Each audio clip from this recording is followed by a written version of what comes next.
pessoal, que Deus abençoe a cada um de vocês de maneira rica e abundantemente. Amém? Graças a Deus. O vídeo de hoje que a gente traz a você que nos acompanha nesse momento é Campo de Batalha. Como vencer o mundo? Esse mundo cheio de pecados, cheio de erros, né? Principalmente para a gente que somos cristãos. A você que nos acompanha, ou até mesmo você que não é cristão, a você que está afastado. Como que a gente pode fazer para vencer esse mundo, né, Lívia? É isso que traremos no vídeo de hoje para cada um de nós, né? Esse entendimento maior. Exatamente. Então a gente pede a vocês, antes de começar esse vídeo, deixe seu like, compartilhe esse vídeo com seus amigos, seus familiares. Eu creio que ao final desse vídeo Deus irá falar com cada um de vocês em nome do Senhor Jesus, né, Lívia? Amém. Graças a Deus. Então vamos fechar os nossos olhos por alguns segundos, vamos pedir entendimento para Deus, para que possamos compreender a sua palavra. Senhor nosso Deus e nosso Pai, a partir desse momento, ó Deus, use a minha boca, use a boca da minha esposa, que o Senhor possa falar através de nós, meu Deus, para essa pessoa que nos acompanha, que seja a sua direção, meu Deus, que o Espírito Santo nos conduza, que não sejam os nossos pensamentos, mas os pensamentos do Senhor, que venha tocar cada uma dessas pessoas, independente de onde ela esteja, que haja clareza e que elas possam compreender a Tua palavra, de maneira que elas possam colocar em prática, meu Deus. É isso que a gente te pede, a partir desse momento, conduza, ó Deus, essa palavra, em nome do Senhor Jesus. Amém? Vamos então ao estudo de hoje, Campo de Batalha, como vencer o mundo. A armadura de Deus. Preste bastante atenção para que você possa entender e compreender esse segmento. Mais cedo ou mais tarde, todo cristão percebe que sua vida cristã é o campo de batalha, que se não contar com toda a armadura de Deus, é impossível combater o bom combate, completar a carreira e guardar a fé. 2 Timóteo 4:7. O Espírito Santo instruiu Paulo a usar uma linguagem militar para ilustrar o conflito do cristão com Satanás. E este, por sua vez, tem usado o mundo, a carne, o seu exército de espíritos imundos contra os cristãos, para afrontar ao Deus Altíssimo. Mas graças a Deus que o Senhor Jesus não nos deixou órfãos, antes enviou o seu Espírito para nos guiar e dar assistência na hora das tribulações. Não vos deixarei órfãos, voltarei para vós ainda um pouco.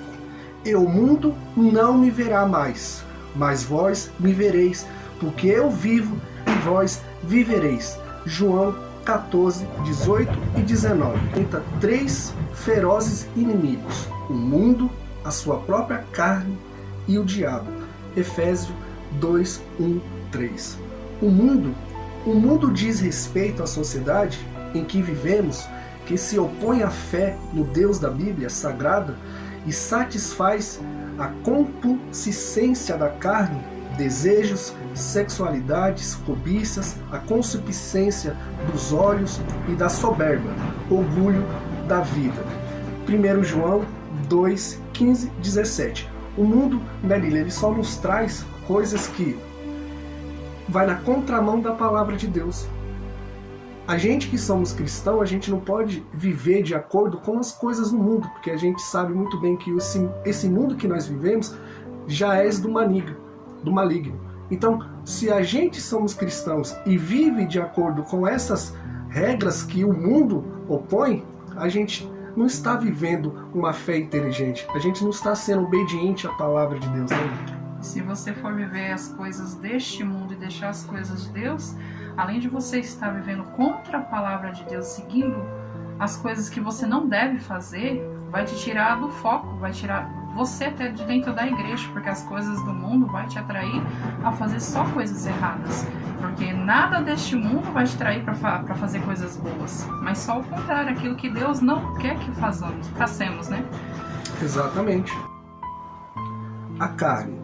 A carne é a velha natureza rebelde que herdamos de Adão, que se recusa a obedecer à palavra de Deus e que não é capaz de fazer qualquer coisa para agradá-lo. Israel tem sido exemplo disso, pois ele diz à nação: todo dia estendi as minhas mãos a um povo rebelde e contradizente. Romanos 10, 21. Mas na sua morte, a ressurreição, o Senhor Jesus venceu o mundo e nos deu o direito de vencer também. João 16, 33 e Gálatas 6, 14. Venceu a carne. Romanos 6, 1, 6 e Gálatas 2, 20. E venceu o diabo. Efésios 1, 19, 23 e Ezequiel 36, 28 e 38. A nossa carne, a gente sabe que é uma herança adâmica, que ela quer sempre falar mais alto do que o nosso espírito, que é o nosso entendimento, né? O espírito foi nos dado pelo próprio Deus para que a gente possa ter essa inteligência, para que nosso espírito esteja sempre acima da carne, não a carne acima do espírito. Porque uma vez que você vive de acordo com a sua carne, você não está no espírito, você está fazendo as coisas do mundo. Por isso que a gente tem que lutar contra a carne. Sempre há essa guerra, carne e espírito. E é uma guerra muito grande, né? Porque as vontades da carne sempre vão de contramão, assim como as coisas deste mundo, né? Porque tudo leva uma coisa a outra. E se você deixar se levar pelos teus desejos, pelas tuas cobiças, é um caminho sem volta. Como das coisas do mundo te tiram da igreja, as coisas da carne piorou. Porque tudo vai te levar a fazer coisas erradas. E é isso que o mal quer. Quando você der uma brechinha para ele, que ele entrar, ele vai fazer um estrago. E para você sair deste caminho, não é um caminho muito fácil. Exatamente. É um caminho que quando a gente dá por si, muitas vezes a gente não consegue nem voltar. A gente fica dependente de terceiros. Um parente que está orando pra gente, ou até mesmo um convite que um desconhecido nos faz, porque a gente mesmo não tem essa força de voltar. A gente não consegue dar esse primeiro passo. Por isso que a gente tem que estar sempre forte no espírito. Não que a gente forte do espírito, a gente não vai ter o mal não vai vir falar em nossa mente para que a gente possa cometer um pecado. Claro, ele sempre vai vir dar uma direção ao contrário da fé que a gente está vivendo. Mas cabe a gente reconhecer que quando o mal está tentando nos afastar da fé, a gente dá um basta nisso. A gente pedir socorro para o nosso Deus Altíssimo, olhar para o alto, para que a gente possa ter forças. E para isso a gente depende do Espírito Santo, como a gente bem disse aqui anteriormente. É o Espírito Santo que nos dá essa garantia, para que a gente possa ter forças para vencer o mundo, assim como o Senhor Jesus venceu o mundo. Ele venceu o mundo porque também tinha o Espírito Santo. A gente sem o Espírito Santo, a gente não consegue vencer esse mundo que pertence ao maligno, porque é tudo que está incluso nesse mundo é desacordo à palavra de Deus, né, Bíblia? Verdade. Continuando. O que é uma armadura? A armadura é uma vestimenta protetora usada para a defesa do corpo físico. A armadura de Deus trata de uma vestimenta invisível aos olhos humanos, mas visível aos olhos do diabo e dos seus demônios. Portanto, a armadura de Deus é puramente espiritual. Seu único objetivo é a defesa pessoal da alma salva. Revestivos de toda a armadura de Deus, para que possais estar firmes contra as astutas ciladas do diabo. Efésios 6, 11. A efécie da palavra revestivos é proposital porque dá a ideia de ordem divina, que tem que ser obedecida, custe o que custar. Haja vista o valor imensurável da conservação da salvação eterna da alma. A armadura de Deus. Às vezes a pessoa se engana aqui. Ela acha que o simples fato de só ler a Bíblia, ela está vestindo a armadura de Deus. Ou às vezes ela faz alguma coisa ali por caridade, né? E ela acha que está vestida da armadura de Deus. Mas a armadura de Deus não é só você ler a Bíblia, não é você ver um programa de televisão evangélico, ou seja, um louvor. Não é isso. Tem muitas outras coisas que a gente vai trazer aqui para vocês, né? Verdade. Aí a gente tem, assim, muitas outras coisas que uma complementando a outra, aí sim você está com a armadura de Deus completa. E a gente vai trazer isso agora para cada um de vocês. Exatamente, uma coisa vai encaixando na outra. Se você não tiver com um desses itens, você não está totalmente vestido essa armadura de Deus. Então você está sujeito ao mal, como a gente também vai trazer para vocês aqui adiante. A armadura de Deus. Primeiramente, verdade. Você tem que estar de acordo com a verdade. A palavra de Deus é a verdade. Se você está vivendo de mentiras, você já não está aí com a armadura de Deus. Porque Deus não trabalha com a mentira. O pai da mentira é o diabo, né? Segundo, justiça. Você tem que agir com justiça, ser justo. Assim como Deus, ele é justo. Ele age com a justiça. Evangelho da paz. Escudo da fé. Quarto. O quinto, capacete da salvação. O sexto, espada do Espírito. Oração, súplica e vigilância do Espírito. São 7 itens que está na passagem de Efésios 6, 14 e 18, que é crucial para a nossa armadura, para a gente combater esse mal invisível aos nossos olhos humanos, mas que ele existe. E nesse momento existe uma guerra espiritual pela minha alma, pela alma da minha esposa, pela alma de você, meu amigo, de você, minha amiga, que nos acompanha. Nesse momento há uma batalha espiritual, porque esse bem material que a gente tanto sonha aqui, né, em vida, em terra, por exemplo, uma casa, um carro, não se compara ao que a gente tem, que é a alma. E quando a gente partir desse mundo, ela vai ter um destino. Ou ela vai para o céu, ou ela vai para o inferno.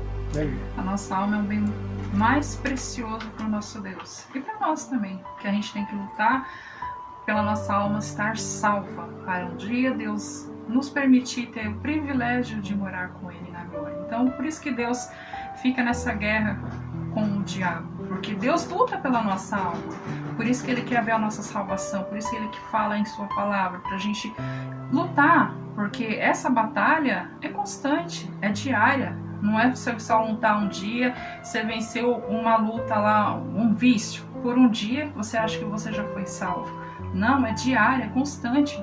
É uma batalha mesmo, o diabo fica tentando a sua vida constantemente. É um prato aqui, é um prato ali, e você acha que é fácil? Não é fácil, nós dois não estamos falando que é fácil. A luta da carne contra o espírito é muito grande. Só que a gente tem que vencer, assim como o Senhor Jesus venceu quando ele estava ali, os 40 dias que ele foi tribulado, que ele foi tentado, ele venceu. Ele é a maior prova viva e o maior ensinamento para cada um de nós, que nós podemos também lutar contra esse mal. A fé, vestir realmente essa armadura de Deus por completo. Então, para isso, a gente tem que ter todos esses 7 itens. Então, é uma luta constante para você manter firme essa armadura espiritual. Exato. A pessoa muitas vezes que não tem o conhecimento da palavra de Deus e que não conhece Deus de fato e verdade, ela tem informações desse Deus, né? Ela sabe que existe um Deus, ela sabe que existe o Senhor Jesus, ela sabe que existe o Espírito Santo, mas ela não tem nenhum contato, ela não tem nenhuma experiência de acordo com a palavra de Deus, ela só tem informações. Então ela não pode dizer que ela é uma criatura de Deus, que é filha de Deus, nascida da água do Espírito, porque ela não tem essa experiência com Deus. Então muitas vezes ela até fala, Deus não existe. A gente muitas vezes vê isso. A gente vê em reportagem, a gente vê muito o ateu dizer que Deus não existe, porque ele fala, poxa, tanta tragédia no mundo, se esse Deus existe, por que acontece? As pessoas acham que Deus ele não tem um sofrimento quando vê uma alma de um ser humano ir ao inferno.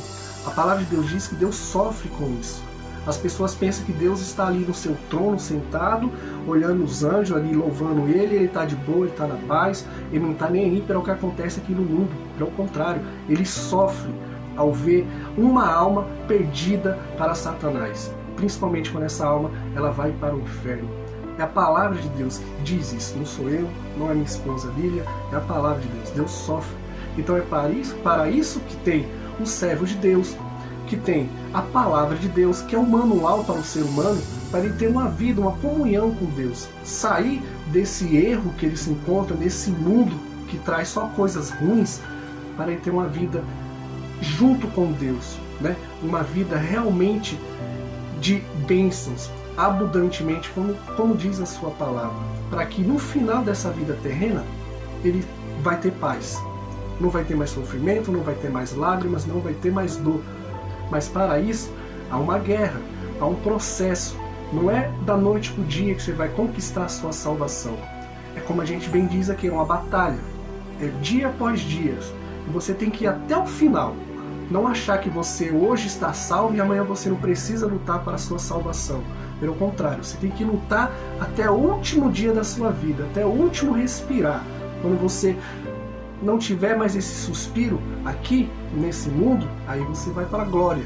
Aí não vai ter mais nenhum sofrimento. Mas para isso você tem que lutar. Não pense que você, sendo cristão, você vai ter uma vida fácil. Pelo contrário, às vezes vai ser até mais difícil do que uma pessoa que não serve a Deus. Porém, a gente sabe que ao final dessa vida terrena, a gente vai ter um galadão, a gente vai ter uma vida para viver na eternidade, né? É assim como você bem disse, né? Que Deus se entristece muito quando as pessoas se perdem, acontecem essas tragédias, porque Deus não quer perder nenhuma alma para o inferno. Né, que a gente já ouviu muito também, muitas pessoas falar que Deus não existe, que Deus é um Deus ruim, porque se ele fosse bom ele não permitia tantas coisas. Só que tem uma única coisa assim, que Deus realmente ele não pode intervir, é no nosso livre-arbítrio. Ele deu esse livre-arbítrio. E a única coisa que ele não pode intervir é nisso. A pessoa tem que escolher o amá-lo, a servi-lo de fato e verdade.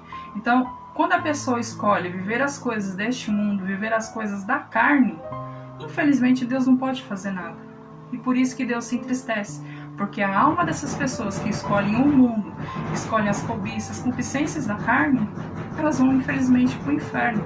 Porque se elas estão vivas hoje, vivendo tudo de errado, e ela, antes do seu último suspiro, não seguir a Deus, servir a Deus, se arrepender de tudo o mal que ela escolheu viver, infelizmente Deus não pode intervir. Mas é isso que Deus quer de cada um de nós, que nós negamos a si mesmo, negamos as coisas da carne, negamos ao mundo para servi-lo, para o amá-lo, porque aí sim, aí ele pode servi-lo de todo amor, porque Deus é justiça, mas Deus também é amor. Mas para ele ser amor, ele tem que ver você servindo ele de fato e verdade. Vestido mesmo essa armadura. Por isso que essa batalha não é fácil. Exato. Deus não vai forçar você, meu amigo e minha amiga, a servi-lo. Deus não quer ninguém servindo a tua casa de oração pela sua, vamos dizer, pela uma oposição. Ele não quer ninguém dessa forma. Porque o amor de Deus foi tão grande que ele nos deu o seu único filho. Por amor à humanidade. Então, quer prova de amor maior do que essa? Então, no mínimo, você tem que servir esse Deus de corpo e alma. Tem que se entregar 100% a Deus. Deixar a sua vida no altar. Porque Deus não quer que você vá para a casa dele, a sua casa de oração, contra a sua própria vontade. Deus não age dessa forma. Por isso que ele nos deu o livre-arbítrio. Ao contrário do mal. O mal ele não quer saber se você quer ele na vida dele ou não. Pelo contrário, se você der uma brecha, ele entra. Deus, se você não buscá-lo de corpo e alma, de todo o seu coração, ele te deixa seguir o seu caminho. Agora o mal não. Se você permitir, uma vez que você não serve a Deus, que você está vivendo de acordo com as coisas do mundo, você já está permitindo que esse mal entre na sua vida. Né? Verdade. Continuando para finalizar. Não adianta vestir uma ou algumas peças da armadura. Se Deus nos dá toda a sua armadura, é porque Ele sabe que precisamos de usar todas as peças. Não importa o sacrifício constante em todo o tempo, porque se falta uma única peça da armadura, com certeza o diabo vai usar aquela brecha para entrar. O revestir-se de toda a armadura de Deus é tão importante para a manutenção da salvação da alma quanto o oxigênio para a vida nesse mundo. Para se ter uma ideia da sua importância, basta meditar nas cartas que o Senhor Jesus envia aos anjos das 7 igrejas de Apocalipse. A salvação da alma é prometida apenas ao vencedor. Como a gente bem diz, é ao vencedor. Você vai ter que lutar pela sua salvação. não achar que você está salvo hoje, você não precisa lutar pela sua salvação amanhã. Como o Senhor Jesus está dizendo aqui, ao vencedor. Para Deus, vencedor não é aquele que conquista o mundo e perde a sua alma, pois que aproveita ao homem ganhar o mundo inteiro se perder a sua alma, ou o que dará ao homem em recompensa da sua alma. Mateus 16, 26. Então, ao vencedor não é aquele que vence o mundo. O vencedor é aquele que luta pela sua salvação até o último suspiro da sua vida aqui em terra, né? Por isso que é importante, né? Os 7 itens da armadura. Se você chegar até o final do seu último suspiro, mantendo essa armadura de pé firme, servindo o nosso Deus, aí sim você pode declarar vencedor. Exato. Não vamos dizer aqui para vocês, meu amigo e minha amiga que nos acompanha, que é fácil. Não é fácil. É uma guerra, como o Espírito Santo usou essa linguagem através de Paulo para deixar escrito para nós. É um combate. Por isso da armadura, porque Deus bem sabe que a gente tem que lutar contra as forças do mal. Não é uma coisa fácil de se conquistar, porque se fosse fácil, tinha muito rico aí comprando a salvação. Não é fácil, meu amigo e minha amiga. É uma conquista, e ao vencedor está garantido, é a palavra de Deus. Cessou o sofrimento, as lágrimas, vai viver uma nova vida para a eternidade no seio de Abraão, a nova Jerusalém, aonde não vai ter mais sofrimento nenhum. Você vai viver em paz e o melhor, né? Você vai estar ali louvando ao Senhor Jesus e o nosso Deus Altíssimo por toda a eternidade. Olha que dádiva, né? Exatamente. Então hoje essa é a mensagem que a gente traz a vocês que nos acompanham aqui no canal. Jesus Cristo é o Senhor. E espero que essa palavra ela possa realmente fazer efeito a vocês que nos acompanham, para que vocês possam enxergar essa verdade, colocar em prática. Você muitas vezes está afastado, você que está sem força para voltar. O primeiro passo é você orar a Deus, para que Deus possa te dar essa força que você tanto necessita para buscá-lo. E depois você só confia que Deus irá transformar a sua vida, que é o único que pode nos ajudar. Não é o ser humano, mas sim o nosso Deus Altíssimo. Mas tem que ter o nosso primeiro passo. Amém. Tenho certeza que este vídeo foi grandioso e poderoso para falar com cada um de vocês. Porque a palavra de Deus ela nunca volta vazia. Tenho certeza que ela surgiu um efeito na vida de alguém aqui que está assistindo esse vídeo. Porque a batalha espiritual ela é muito forte, ela é muito poderosa. Por isso que nós trouxemos esse vídeo. Para vocês vigiar, se atentar mais. Quando acontecer alguma coisa de estranho na sua vida, bote mais atenção, se apegue mais a Deus. Como nós trouxemos a armadura de Deus, se revista dela.